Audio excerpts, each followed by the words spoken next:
Do you think you have ADHD? We don't talk about, hey, this is a family affair. Does it sound as crazy now that you're saying it out loud? You gotta find discreet ways to get your companion naked. These are hot tips. It was like fucking scary at sometimes, man. Man with my dogs tonight and on my mind. Dollar signs. Not Valentine, not stay time. Following my friends for content. Yeah. Holy shit. Me and David have been hanging out here for the past hour or so. That's right. Nerding out, sharing Video games, sharing and coffee. obsessions. Yeah, that is a show in and of itself. It really is, actually. Two things that typically people don't put together. People don't really read video games as intellectual media. Nor do they even read. Anyways, welcome to Farming My Friends for Content. And today I'm farming David for content. Yes. I am. I'm livestock for the moment. Already he was giving me a lot of crazy, fascinating, obsessive, really quite ridiculous. We probably should have been filming as I was discussing all that stuff. No. It was good that we weren't. It's not that kind of channel. Oh, come on! David is really keen on turning this into a coffee channel, which, it's fascinating. It's crazy. But the fascinating thing to show on here would be to see how obsessive you are as a person about it. But it's the same thing with me and my game. Yeah. I don't come to this show and talk about my game. That's Not for a different place. Right. Yeah. David, once I figure out some questions. well, David is weirdly sexual with his coffee. It's like watching watching a man finesse his wife. I fuck it. Yeah, with his. I make love to my coffee. Right. See, you got to wine and dine it a little bit. You got to massage it a little bit. You got to make it feel good. Before you get into it. Would you consider coffee more of a wife, a girlfriend, or a mistress? Oh no, it's the wife that you've always wanted, that just understands you, and that you can always come to because it's there for you, and you want to make it the best it can be for yourself, right? And in return, you flick her bean, so to speak. It's like, to me, coffee is just so comforting, like that. I could just sit here with a cup and just enjoy every moment of it. And it really, what it comes down to, it just helps me also be in the moment of what is happening, right? Yeah. There's nothing else to do for me when I'm drinking coffee but drink coffee, because there's so much shit that's going around in your minds of your day and all this stuff, right? All the things that you're thinking about of what you got to do. Do you think you have ADHD? I don't think I have ADHD. I'm just saying, there's just a lot of stresses and stuff in life, right? Fair enough. Stuff that just preoccupies you from being really in the moment of anything and everything, right? Sure. Being mindful. And so that's what coffee is to me. It's a brilliant excuse to be mindful for something that you actually enjoy, right? Right. It's not just the neurochemistry of it. It's also the activity of it. It's the preparation of it. It's everything. It's I don't know. For me, it's turned into a complete, it's like meditation. Sure. So we spent a lot of this morning talking about coffee and sort of digging into David's obsession. One of the things that he brought out, he busted out, he went into a closet, brought out an old computer, and then proceeded to show me software, which logs sort of like the temperature and the whole and other numerous variables in the process of roasting his beans, which is insane. And I get it. No, I totally get it. I'm looking at graphs and weird shit all the day to see how you draw little fucking pixels on the screen. It's arguably yours is more respectable. So, the thing is more obsessive. And how obsessive this man is. It's somewhere between terrifying and admirable. Just making graphs of roasted coffee. Yeah. Does it sound as crazy now that you're saying it out loud that you're like that you put a light on it? Not really, because here's the thing. The sign of a true psychopath. He's like, I'm not crazy. This is totally. No, I've always wanted a visual representation of a roasted bean of what is happening inside of it. Right. Now it's like, oh wow, that's actually happening. This is amazing. Right. And this is the brilliant part is that there's a whole community of people who do this and love it. To validate not only that, your madness. They've turned it into a crazy industry. Right. Oh yeah. Oh, totally. Coffee's huge. It's been right. Yeah. Oh, so this is the thing. So one of the first things that David said to me today was, all I do all day is make coffee and read. And I was like, motherfucker, you're literally a dude from the Enlightenment, because that's all that they did. We just discovered coffee. It was just starting to pop off, and all people would do all day is make coffee, drink coffee, and read books, and just like and wax philosophically. And I said, oh, and like figure shit out. And he's like, I'm not figuring anything out. I don't know, man. Are you familiar? You're familiar, but have you read like Homer's The Odyssey?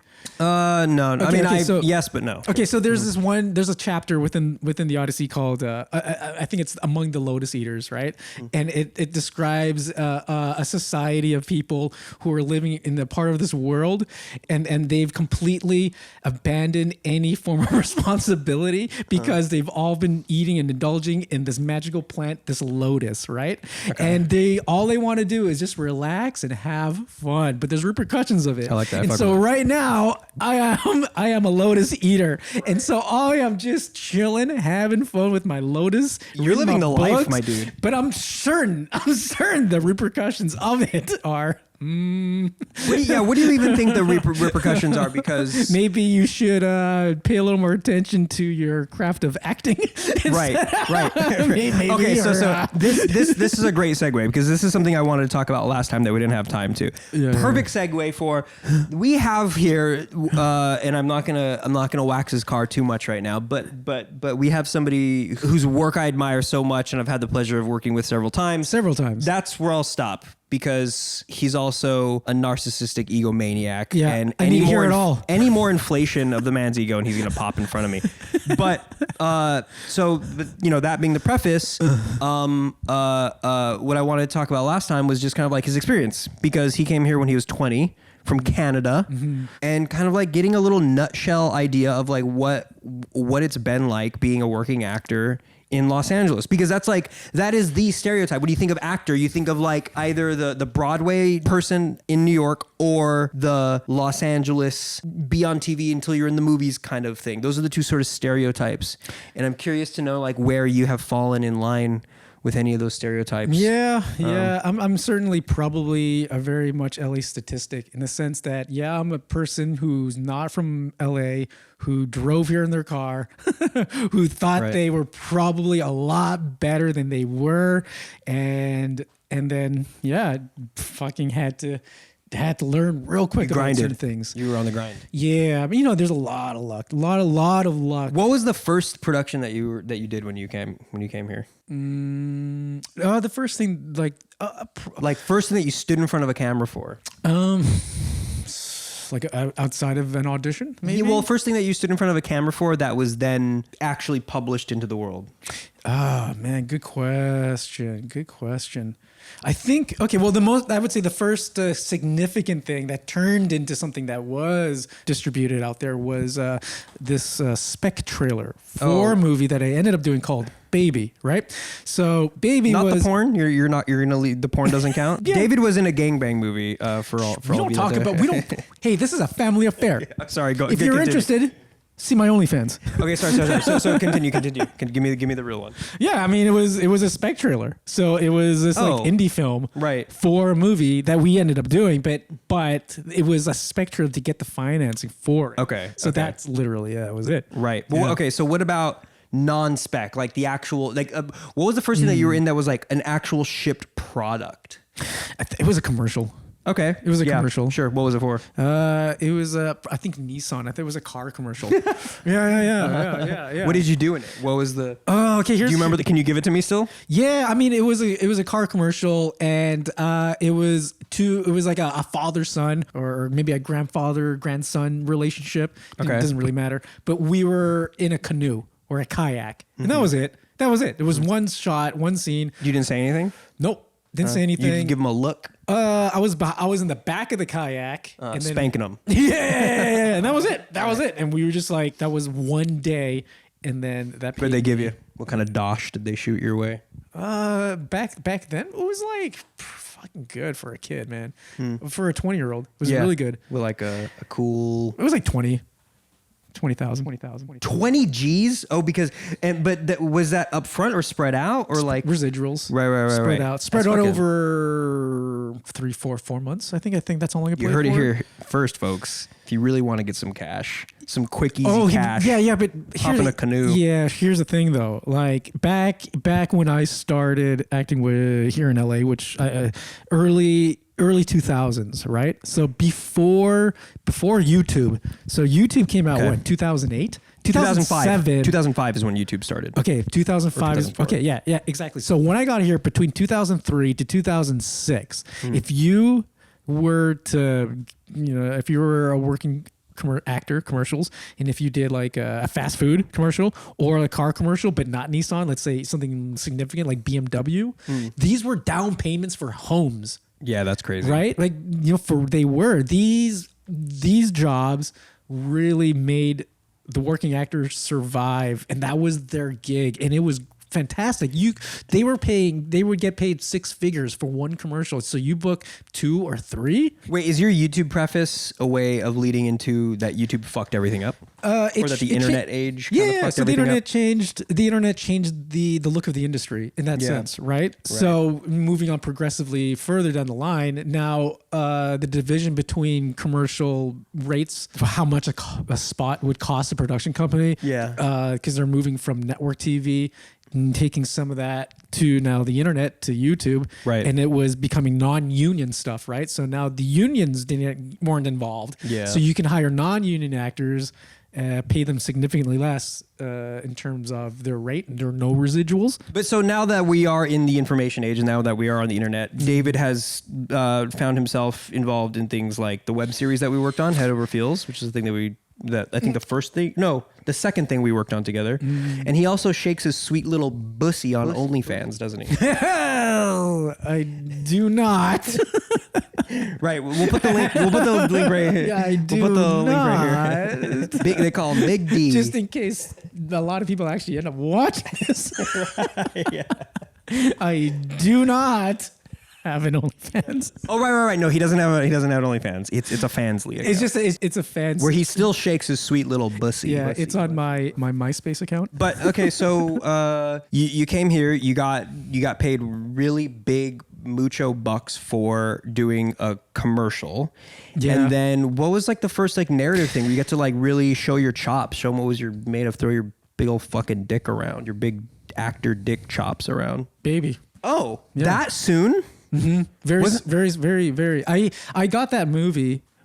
That was like a while ago. I know that it was one of the very first things I had ever That's an auditioned old for. one, right? That spec trailer that turned into the feature was one of the very first things I had ever auditioned for. Wait, when did that come out?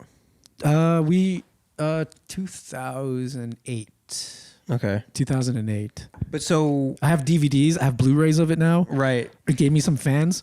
Wait. Also, just to be clear, I want to make sure I'm on the right page here. Is this the one where it's like a sort of like a street, like you're a bit of a thug or something? So there's 2 movies that I did that were like Asian American gangster movies, right? And so Baby was one of the 2. There's 2 of them. And so Baby is more of like Bang Bang is the second one, and that is it's the quality of that film to me seems more like a documentary than anything else, right? And so Baby is more like a comic action movie. Okay. In that sense, right? Okay. But they both live within this interesting realism that reflects the stories of the individual directors that made the film. Sure. Yeah, and their experiences. Right on. So that was the first time that you actually got to like really beef up. I mean, here in LA. What does that mean? Because I was acting in Canada. Oh, right. Yeah. So after that, what about like the first big like studio kind of thing, like thing where it was. Because it's like an independent film that you're a part of, right? Like that was the first thing that you got to like really stretch your wings on. But like, what about as far as like some big fucking company was behind? Yeah, I did a series called Invasion, and so that was it was ABC that show was on, and it was executive produced by Sean Cassidy. And who's that again? Yeah, there's Cassidy. There's 2 of them. They're Sean Cassidy and some other Cassidy. When they were kids, they were singers. I want to say Partridge Family. Okay. That's Partridge Family, right? The Cassidys? I don't know, maybe. Yeah, I think so. So anyway, so when this guy was a young man, when he was a kid, he was like a singer. The family were singers, and then Sean Cassidy became like a filmmaker and a writer. And so he's. I mean, I don't know much about his career other than the show that I was on, which was Invasion, right? Right. Okay. Yeah. And so Invasion starred Evan Peters, who has won an Emmy now. And so at that time, we were playing high school kids, and I was already in my 20s. But I looked like a kid. I looked like I was 15. And he was still legit. look fucking amazing. Yeah, and I still look very young. And he's like probably 30 now. Maybe late 20s, early 30s. Okay, sure. And so he was actually like a teenager playing a teenager. Right. Yeah. So you did the creepy thing where you put like, you did one of these and like, hello fellow students. No, hello, I just fellow look like children. me. I just look like me. Yeah. They're just like, maybe we should make him look a little older. What did you do in the show? Like, what was this character? Okay, so the show took place in Florida, and the premise of the show was that mysterious aliens were taking over this like Florida town, right? But I think the high stakes idea was, this town was being invaded by aliens, but the aliens obviously looked like humans, humanistic looking aliens, and I was not. I was a human. You're a human. And then I became one of. So Evan Peters was the son of one of the family members, and we became friends, and so we developed some kind of plan. And coincidentally, there was a girl that was on the show as well, Alexis Zena, right?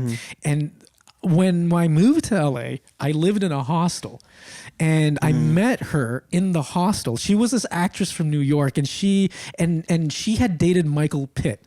Okay. And at that time, Michael Pitt was like one of my heroes in a sense, right? Like Michael Pitt he starred in a movie that was directed by Roberto Bertolucci. Yeah. You starred in a movie. Yeah. with Roberto Bertolucci. Yeah, that's cool. You know, he came from Dawson's Creek. Sure. And I remember watching Dawson's Creek as like a 13-year-old and going, oh yeah, I like this show. I want to be an actor. And then I met the girl that was dating this guy that I looked up to and that had all this crazy clout. And so I thought, wow, how cool is this? I didn't really become good friends with her, but then when I booked that show, I was like, my God, that's her show. That was like her show. Yeah. She was one of the stars. So I thought, this is LA.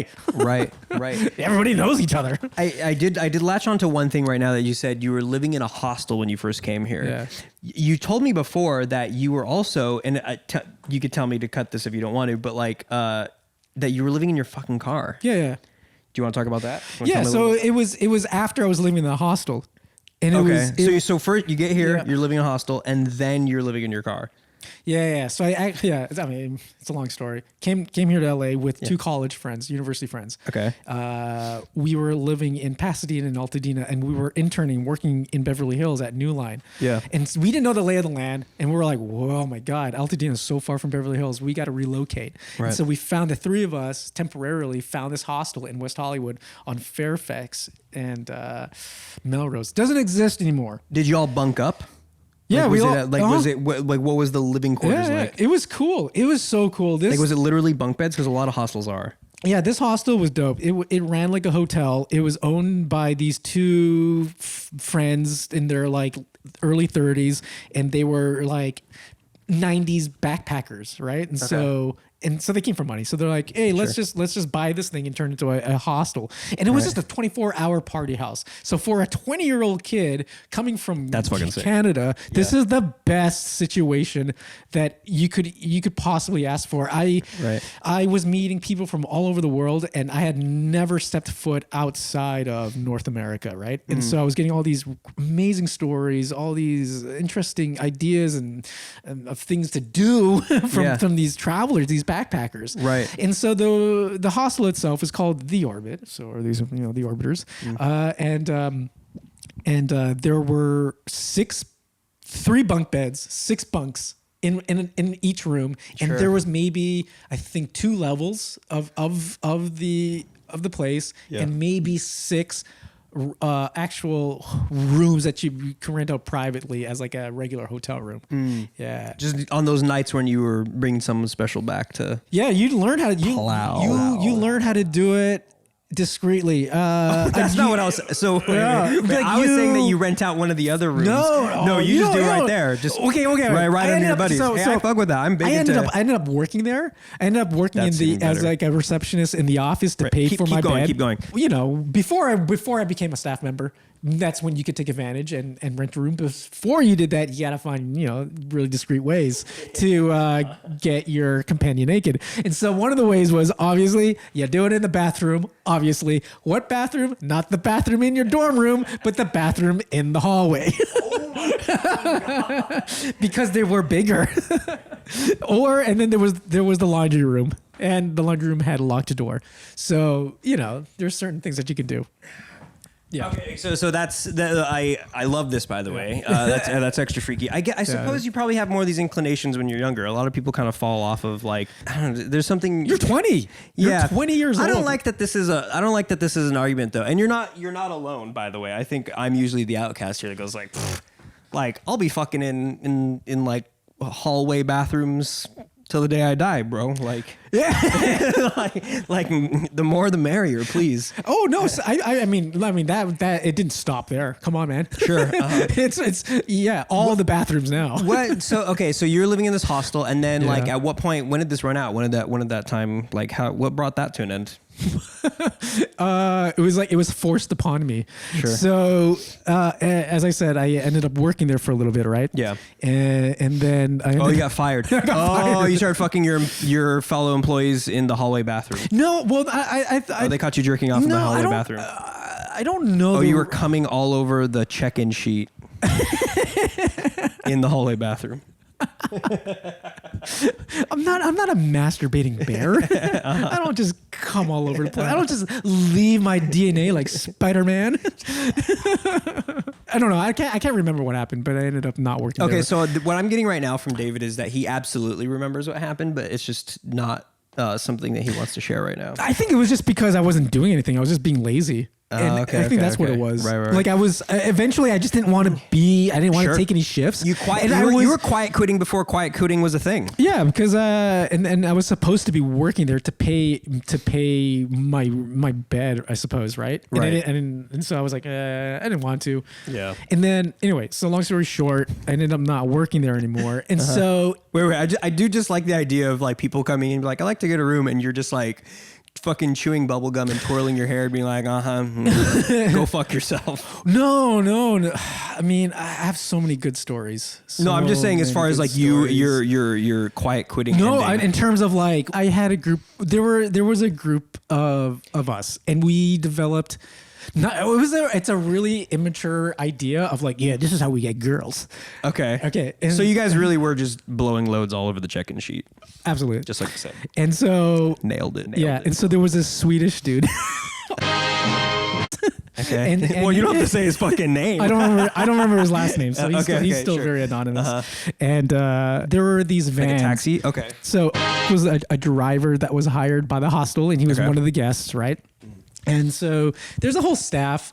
And so some of the staff members were in charge of actually getting people from the airport who arrived to Los Angeles who didn't have a place to stay yet, and they weren't sure which hostels they wanted to go to, and they would pick them up and take them to West Hollywood. Oh, that's funny. And so that was his job. Right, that's really funny. So every morning he would go to LAX and he would hang out in the international terminal, look for backpackers and ask them, hey, we have a place. This is our hostel. Do you guys have accommodations yet? Right. Cool. And so he was always the first step to saying, oh, hey, he's got, there's a cute girl here. Here, we got a cute girl here. And so if he was able to get a group of people and one or a couple of them were like pretty cute, he would text me or call the office. He'd go, I've got some girls.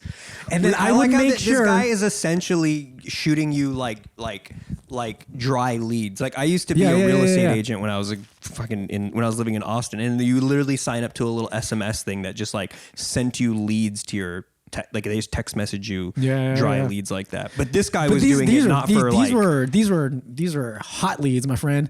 These were hot fucking leads. Okay. Okay.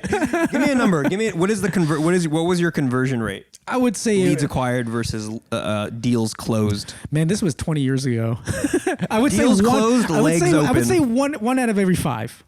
One of every 5. That's not bad. Yeah, That's not bad. It was one of every 5. Sure. But it was always a fun time. Right. So basically, ABC, yeah. always be not closing. Always Yeah. be crushing, coochie smashing. Always be coochie. Yeah, you know what I'm talking about? Glengarry Glen Ross. I do. ABC always be closing. What is yours? ABC is Always be a closing, my friend. No, but here's the thing. Okay. bro. I Always be clapping. Always be always clapping be clapping. cheeks. Yeah. Anyway, so my job was to check them all in and to assign rooms for them. I would always just make sure to book the guests, the cute girls, next to our room, and that was my job. That's really funny. Yeah. Okay. So Yeah. I think what's funny about this is that you have like these are all very wholesome's not the right word at all, but like modest, almost kind of like Disney Channel movie, Yeah, that's like how it scheming starts. because it's scheming. Yeah. But it's kind of like this like modest. I don't know how to describe it. It's not like.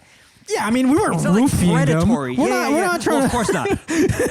I wasn't trying to take it there. But like I'm even saying that there are people out there who have like there's like okay, let's just call it 3 layers, right? I mean it's a broader spectrum, but let's say at the very bottom, it's roofing. You're just a scoundrel. And then at the very top, Cosbying. it's like You're Cosbying. We'll call it Cosby. right, yeah. The very bottom you have Bill Cosby, and at the very top you have something more. You have the ultimate gentlemanly. You got Brad Pitt who just needs to talk. Right. Well, yeah. Doesn't have to say anything. You He say doesn't have to hello. do anything. Right. The move, the initiation is saying hello. My name is this. But somewhere, not in like somewhere in between, but closer to the top is booking them in the room next to where you'll be, just so you can kind of like cross paths more often. Absolutely. Which is really like. It's like kind of sweet and kind of funny. No, Even if they say no, we it's just like, we just knew because we were there for a couple months, and we always figured that when people come to LA, they don't know the lay of the land. They're Yeah. gonna ask for recommendations. Who are they gonna talk to? They're gonna talk to their neighbor. Right, So if we were right. their neighbor, they would talk to us first, and if they got Right. to talk to us first, then we could take them out. But right, because you quiet quitted. That's right. Yeah. Now that brings us to Sleeping in the car. Sleeping in the car, Okay, yes. yeah. So I only really had to sleep in my car for maybe 2 or 3 weeks, right? Yeah. But I extended it for myself. I wanted the experience of being. yeah, because it's kind of hype. Yeah, exactly. It's a little hype. Yeah, and this is the first time that I had ever moved away from home, and I thought I had more life to experience, and I was like, what better way than to put yourself up against the wall of some sort? Right. I'm 20 years old. No, it's I'm wonderful. 21. Yeah. Like, like that's just crazy. That'll Let's do you good. fucking do it. Yeah. So I spent the next It'll add an 7 extra months, testicle to your 7 months in my car.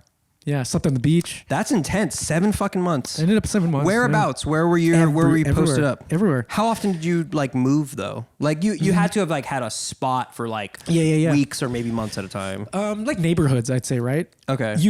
I learned quickly that if you were to park in the same spot, Mm-hmm. like, and if you're being watched or being seen or whatever, Yeah. people are concerned, and you're kind of bothered. I one time had parked like a quarter way over into someone's garage driveway, and I woke up to them knocking on my car. Okay. and them going, "You're parked in my driveway," and I was Right. like, "Ugh." I woke up, turned the car on, and moved it. They got out. You're like, you And piece, then I- you and then waking I- me up. And then you I just fucking moved the asshole. car back, turned the car off, and went back to sleep. Yeah. Yeah, That sounds and like I the did that life. like a couple of times, and I figured, okay, well, I can't go back there. But no, you develop like a rhythm and a plan of like how to keep yourself clean in that sense. Like there was, I would take Just my STD showers checks. at the Standard Hotel in West Hollywood. Oh. Yeah. So there's a couple of hotels, really nice hotels in West Hollywood, that if you walked in, like you knew what the fuck you were doing there, and if you belonged there, then no one would bother you. And so at the Standard Hotel, if you at the back, there's a public pool, and then there's the public showers, and in the public showers there's all the shampoos, all the soaps, all the towels, like the fancy as shit. And I did that. These are hot tips. Yeah. And so the Standard Hotel was one of them. Is this something you discovered on your own, or did somebody tell you about this? I discovered on my own. And then here's the thing. Clever little. Here's the guy. thing. I'm not the only one who did it. When I ended up getting You hit up the regulars? One of my best buddies that I had met was from Vancouver. And how we met was because we woke up on the street at the same time, like 3 days in a row, and we looked at each other and we were like, I know what you're doing, you know what I'm doing. Wait, like and literally, on day three, it's like you're in your car like this, and then like you like peek over the window and you see somebody else looking right back at you. It was like on a street, and it was 2 cars away. We were 2 cars away from each other for maybe 3 or 4 nights. Yeah. Right. And we would wake up, and like we woke up at the same time. Right. And we would just be outside of our cars smoking cigarettes, going, "What the fuck am I going to do today?" And you're like, so hey, on day 3, he looks just like I do. Because he also drove, and he had a BC license plate, so that's made me go, I'm going to talk to this guy.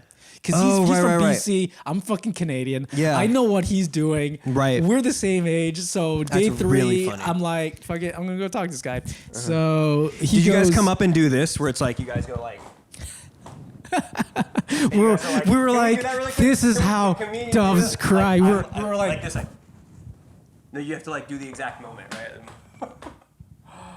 Please go on. yeah. So you met this dude. Yeah. And then we were like, hey, you're from Canada. I'm from Canada. What are you doing here? Sleep in my car? Me too. Right. Why are you sleeping in your car? Trying to be an actor? Me too. Let's be Right. buddies. Nice. Do you still talk to this guy? No. What happened to him? Oh, you went nuts. He went nuts. You went nutty pants. Like proper psychiatric diagnosis nuts, or like he just I think we kind of had a falling out Okay. when we were late 20s, maybe. Do you want to Early- give the tea early on what 30s. that is? Do you want to spill the tea on that? I think well my relationship with him, I think, just dissolved over time. We were best buddies for like years after crazy. that, right? We shared maybe 2 or 3 different apartments together. Yeah. We lived in like the smallest, tightest quarters. We shared a studio apartment, maybe smaller than my living room here. Right. And there was maybe 3 or 4 of us. Shared Like, underwear. Yeah, I mean, we went through some ups and downs. Like his mom passed when we were kids, and not kids. We were like, within the first couple. So of you were years there of being through homies. some like big Yeah, things. yeah. So it all kind intense. of just, I think life just kind of fucking like one on top of the other just kind of made him go a little nutty pants. No doubt. He didn't really burn any bridges with me. I think I witnessed a few things that he did to other people that made me go, I don't know if I should. I hear that. You know, like you got to distance yourself a little bit before you become the butt end of whatever it is that he's doing, right? Right. Yeah. Which is yeah. unfortunate, because it's like that's the time in his life. I've been at Yeah. both ends of that. Yeah, I've yeah. been the guy who was like in the middle of a bunch of bullshit that like people distance themselves from. But I've also been, able to overcome certain things, or just like been in a better place. And I've also found myself like distancing myself from people who were also kind of in the middle of their own Yeah. throes. Right. You gotta save yourself or turn into somebody that you want to be. Right. Yeah. Yeah. You got to take care of yourself at some time. exactly. And maybe that's at the expense of what other relationships that you might be in the middle of. Yeah. Unfortunately. Yeah. So unfortunately, no, we haven't spoken, haven't talked. Who knows? Right. Yeah. Who knows what he's up to? A sweet beginning, though. That is a really funny image It's that hilarious. I'll cherish for a very long time. Yeah. No. It was crazy. So you were hopping out. What other neighborhoods were you in when you were living in your car? What kind of car was it? Wasn't it like an SUV or something? Yeah, it was a truck. Okay. That's why. Was it like also, a pickup truck? It was a big pickup truck. That's pretty baller. That's pretty like hard. It's not baller. It's like, what is it? It's very like, it's so bohemian. It's very like you got. It was like, van life before van life was cool. Yeah. I was doing all the cool right, shit right. before cool shit became You were cool. writing your own little book of like on the road kind of thing. A little bit. Your own little a little bullshit. David a little Kerouac. bit. Yeah, but like not as Winarac. A little bit, but more manufactured than anything else. Sure. I Well, had you it- kind of I had have it- to these days. Yeah, I had an out, but I didn't want it. Right. Yeah. I wanted to. Yeah, I wanted the experience. Let's talk a little bit about that. About throwing yourself to the wolves, trial by fire, and there's a few other expressions, but the idea of like putting yourself under a lot of pressure, and like you said, it's more manufactured, right? It's sort of like by choice. You were like like, oh, I want to do this, like live in my car. Yeah, fucking I mean, I had this streets. idea like of all I wanted to be like an artist actor. Right. Like a real actor artist type. Right? And so I was looking at all my heroes and I'm like, they all had, maybe they're all probably bullshit, but I would read these stories of them like it was a Viggo Mortensen. Right. And before he became a successful actor, he was like in the military. Okay. He was like a ranch hand. He lived like 4 different lives. Yeah, no, that guy's intense. I've heard some pretty crazy shit. Yeah, and I about was him. like, I've got no lives to live. Steve Buscemi was a firefighter. you know, like you would hear all these. You're like, I'm Canadian. Yeah, I just wanted to do this thing, and I had this concept in my brain that if I wanted to do it, I had to live an artist lifestyle. I like that. Right? Right. No, I dig that. And tricking your ass out on the streets is a good way to do that. It made me a lot of money. Just getting ran through up and down those a blocks. lot of good mid 2000 diseases, early 2000s. Those are like those aren't on the market anymore. Those kind of diseases. Yeah, no. It's like you had to be there for that kind of thing. Yeah, It's like the places that you would get itchy in, people don't itch those places anymore. there's creams for it now. Right. But back in the day, Oh, no. David was over there squeezing lime juice on it just to soothe the. Okay, so yeah. Nookma.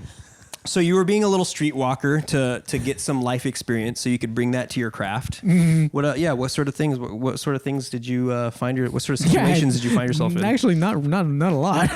Just sleeping in your car and waking up to other people who are also. At the time, I was like, man, life is crazy. Oh man, look at this shit. Look at all this stuff. Yeah. But I was just, no, it's just regular LA life. Like I was just like, you see the shit driving down the street all day long, but you're so desensitized to it. It doesn't mean anything. So as a 20-year-old, my mind was blown. I was like, oh my God, is this homeless man? Is he really homeless? Right. Oh, holy He's shit. like looking right back at you thinking the same He's thing. like, this homeless kid, is he really homeless? Yeah. Oh no, he's just Canadian. He's just Canadian, yeah. But that'll count. No, that's interesting life experience because like you're on the streets every day. Like, here's something. But I wasn't living on the street. I had a job. I had a job. Right. No, but you basically were. I just didn't have. You were a step removed from that because there are Yes. still people who are like they would say that they're living on the streets because they have to live in their car. Exactly. There's something on a not nearly as gnarly of a scale at all, but one thing I really liked when I was a kid because there's something. Tell me if this resonates with you. It's something I liked when I was a kid. Is and I still kind of like versions of it to this day. Is that if I was a sleepover at a friend's place, I have these fond memories of like being on like a hard carpet, and it's cold. And they fell asleep and they didn't give me a pillow or a blanket or anything. And so I have to like tuck my arms into my shirt or put my jacket on over me in such a way and like really curl up. And then you're turning and then you find that one spot and it's like, that's perfect. And you're like, oh yeah. And then you start falling asleep like that. Mm-hmm. I actually love that. Mm-hmm. And I've done self-induced versions that were like, at home I just sleep on the couch or whatever. Mm. But that sort of thing, or sleeping in the back of cars, falling asleep in the back of a car on a road trip kind of thing. Yeah. That to me, it's funny because it's such an insanely privileged place because I've never experienced anything like more intense than that. Is that sort of like that? Like, was there like an enjoyment behind sort of like finding like the comforts of a really extremely modest lifestyle because you were living in your car? You mean was there moments of like I guess it's like a gratitude or like appreciation or like finding like real pleasure in like simple comforts while I was sleeping in a car? Yeah, like I get like if I have to be really explicit about this, like were there points where it's like, oh, like I found like the perfect spot to nestle into like my seat for this sleep in my car tonight? Nothing that comes to mind. Honestly, it was Okay, more. never mind. It was more like I hope I don't park. The worst is this. I'll tell you. You had genuine concerns on your mind. I mean, I don't know. It was all adventure. Maybe, yeah. I'm making this out to be too leisurely. Maybe. It was like fucking scary at sometimes, man. Okay. Yeah. This is nothing. Okay, Yeah. sure. It was like, what the fuck was that? Yeah. I was like, holy shit. Did you ever encounter any danger? Were you ever like close to it at all? No. No. When have you give me some instances where you got spooked though? I parked in a neighborhood. I don't remember exactly where it was. I want to say somewhere in Hollywood, but a fight broke out. Okay. And it was up against my car. Yeah. And so somebody got pushed up against the truck and it rocked. Okay, yeah. And I had put up like a towel or a blanket over the window because they couldn't see you jerking it. Just a bit brighter. Yeah. And if they would have seen me, I don't know what would have happened, but no one saw me. And I was doing the peek thing, and I was fucking scared. Right. Like the shit that they were saying was like murderous shit. Oh shit. Yeah. It was fucking frightening. crazy. It was frightening, and I didn't want to. How did it like turn out?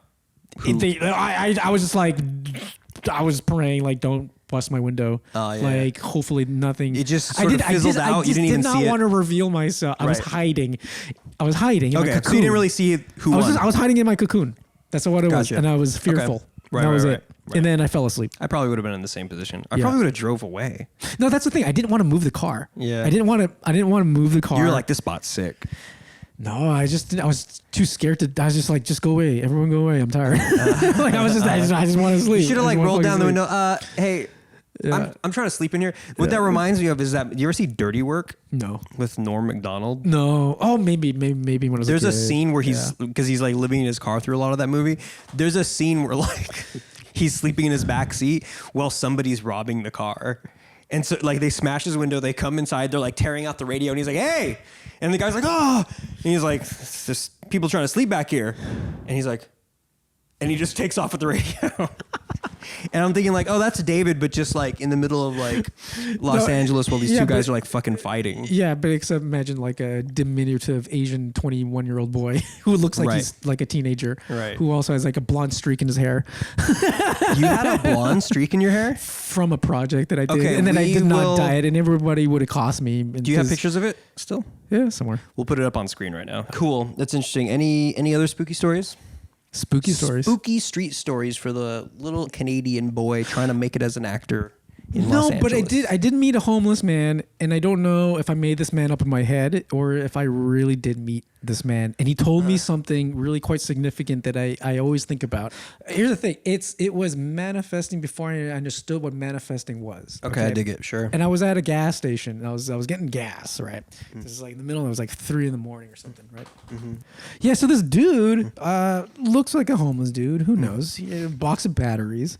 Okay. And he's like, "You want a bunch of batteries?" And I was Like double A's? yeah, just regular ass batteries. Okay. Just double A batteries. I'm like, no. Whether they're charged or not, we don't know. No idea. She was just like, no, I don't need any batteries. She's, come on, man, you want some batteries? No, I don't need batteries. And then for some reason, I don't know why, but for some reason, I'm turns into a like, battery I was metaphor. like, why are you trying to sell me batteries for? Yeah. And he's like, what?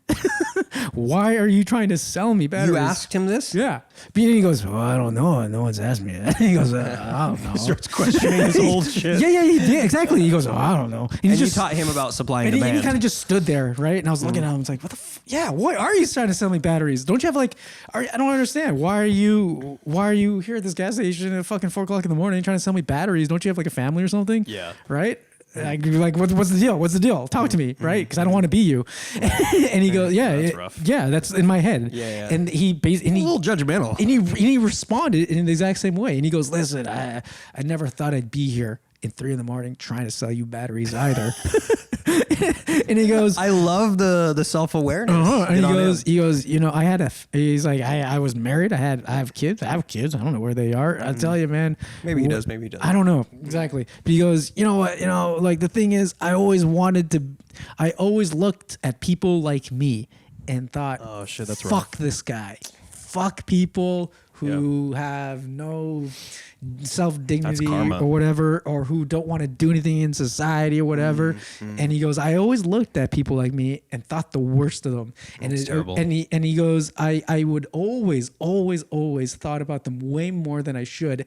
And it occupied his mind so much that he became that. Interesting. Right? That's kind of crazy. Yeah, very crazy. Yeah. Yeah. And so that was like the first thing that that ever made me go, holy shit, the mind is a powerful thing in that sense, right? You kind of become what your thoughts are. He fed the wrong wolf. Have you ever heard of this? No. Feeding the right wolf? No. It's like your mind is made up of wolves, each wolf being sort of like direction or like part of your identity. Right. And so you have a limited amount of time and energy and resources, whatever, and it's like that in a way is like feeding the wolf. And whichever one you feed will get bigger and live, and whichever ones you don't feed will die out. Yeah. Oh, that's a good philosophy. So it sounds like he fed the wolf of fear, and exactly, also like weird bitterness thing, because if he had like super judgmental thoughts about like, oh, these people are shit or whatever, then it's like, what goes around come around. Because the first thing when you started describing it was like, that sounds more like karma. A little bit. Yeah, like he had a disdain for homeless people or people who just didn't have like a regular fucking life, right? And so he became a fucking degenerate. He's I think alcoholism. I think he said he took to the bottle or some shit. Yeah. Anyway, so whatever. Long story short, I always go into that place where it's like that man at the gas station, Right. There's life offers you a conveyor belt of choices of stuff, right? And it's easy to get to always to focus on like the weird shit that comes your way and go, I don't want it. And if you think about the things you don't want, you attract that stuff, right? Right. Manifesting stuff, right? I do believe in that. For all the like, it shows itself in so many forms. Different philosophies or different ways to like describe essentially the same thing, which is just like, I think it comes down to something that isn't hokey, which is just like you think about a thing, you put energy into the thing, and then is it surprising at all that becomes your reality then? That like. Yeah, people put more energy into things that they think about more regularly. Yeah. That's why this is going to get into a whole conversation I don't want to get too far into right now, but like the whole idea of like social media or distractions and shit will sort of like keep us pacified, and you never end up realizing your dreams because you don't have time to actually do the dreaming part and like the actual thinking of that's it. a good one though. That's so right. Not for, if we ever do come back to it here, we'll put a little spin on it and make it a little bit more entertaining, but it's a little, we'll squeeze it in somewhere. Okay. So, but back to the more visceral and entertaining, the road show, the David Wynn road show. You saw this guy, so that has this is a real odyssey. Speaking of odyssey, you kind of had your own like little like sort of like trials and sort of meeting interesting characters that along the way and that have come and gone. Where do you think that chapter of your life ends? Where does this story end? Like as far as like the wandering David. I guess I ended up getting an apartment. Right, he found housing. I found housing. right. Which, by the way, is fucking impossible with my Canadian friend who was doing the same thing as me. Right, a damn miracle. Yeah. By the way, Canadians taking homes from Americans every day, living proof of the sort of inadequacies of our government. It's not that we're taking. We can't take it. I'm sorry. Who lives in this place right now? I don't have my own place. Yeah, you have your own place. But you're Canadian. I'm American. Yeah, but it's not like I was able to do it like because I wanted to.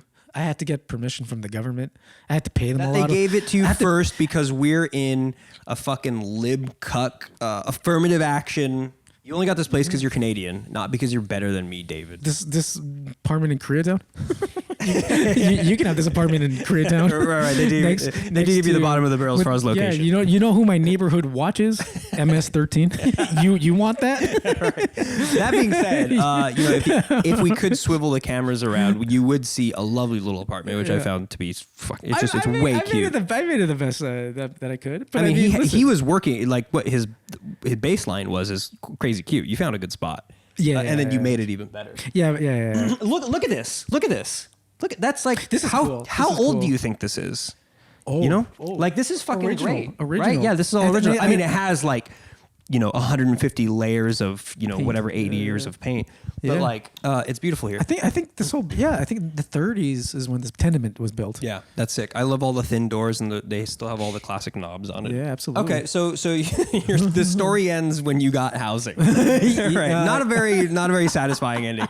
But also maybe because it's less of an ending and more of it's just a continuation. Yeah, exactly. It's a switch. It's the end of a chapter. Yes. Not all chapters need to have beggars. The end of that chapter was and David stepped into his first proper apartment.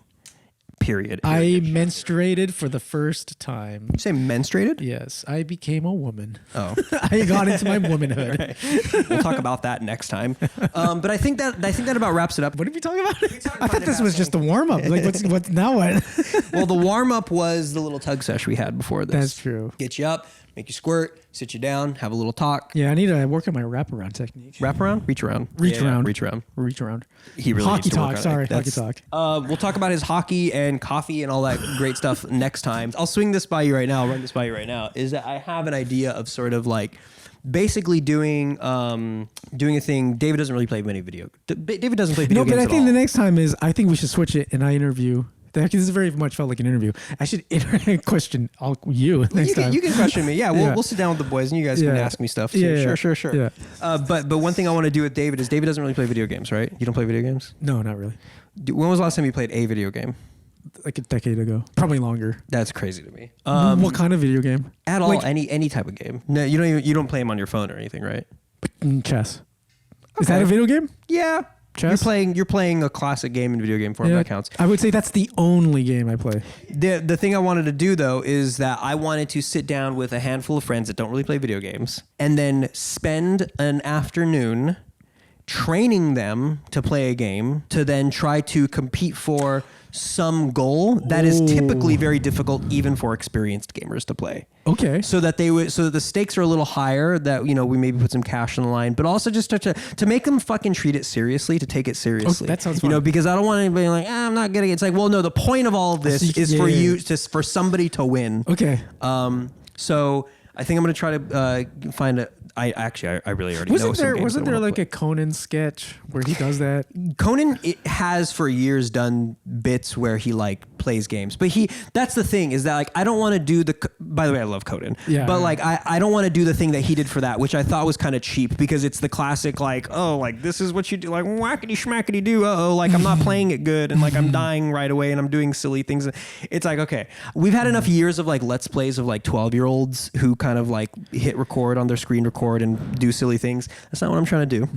What I want to do is like I want to take because I think it's more fascinating to take somebody who has probably zero gaming literacy and see what kind of magic can unfold when they actually take it seriously. Because it's for a lot of people too, it's like an eye-opening thing when like I taught my ex how to play Mario Kart.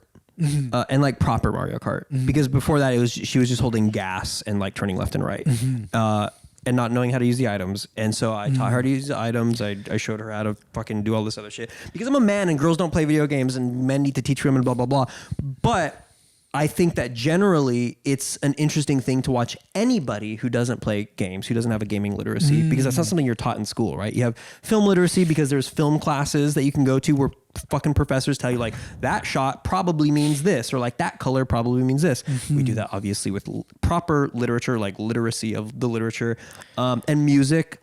Everything, painting, but we don't teach it for video games. Right. I think that is interesting. And that's kind of what a lot of people have been talking about. Like in the discourse of like gaming communities now, you're kind of like a prevalent thing. It's been for years, but like more so now that people are like making YouTube videos about it and shit. Right. Is that kids who grew up playing video games have at this point like decades of gaming literacy that they've unconsciously acquired. That when they start up a game, they don't have to take tutorials a lot of the time. And that often actually games that even do have tutorials, they don't even teach you some certain things. There's blind spots in the tutorials because they're already assuming that you know certain things because there are norms that have been established for years. So I would like to bring you on for something like that and teach you how to play fucking video games, bro. Let's do it. Bring some real epic gamer moments, frag out big time with the Hell boys. Hell yeah. Be a real team. Smash them buttons. Yeah, smash that Go button. bussy. Smash that little fucking that sweet ass that. David has a very sweet ass. Okay, thanks for tuning in. This is David Wynn. You're going to see more of him. He was in the last show. You saw him lying last time. Now he's telling the truth. He reveals it all next time when he spreads it open real wide and fucking it's pink. I'll tell you right now, it's pink. It's pink for sure. Bye, everybody. Bye. Your grandma's going to love this shit.